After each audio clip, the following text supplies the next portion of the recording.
Mandating the postage of the Ten Commandments in all Louisiana classrooms may soon be put on hold following a new motion filed by lawsuit plaintiffs. Today, representatives with multiple civil rights organizations such as the Civil Liberties Union of Louisiana and the Freedom from Religion Foundation have filed a preliminary injunction asking the court system to block the postage of the Ten Commandments in all state-funded classrooms while the lawsuit is pending. According to the court documents, the plaintiffs say the mandate violates a Supreme Court ruling made on the case of Stone versus Graham nearly 40 years ago. In conjunction with this argument, they are also asking the courts to expedite their consideration for their lawsuits.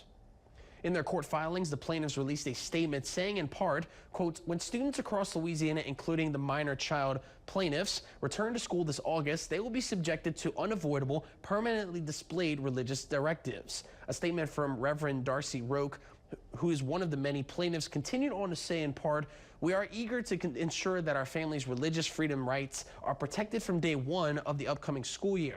The Ten Commandments displays required under state law will create an unwelcoming and oppressive school environment for children.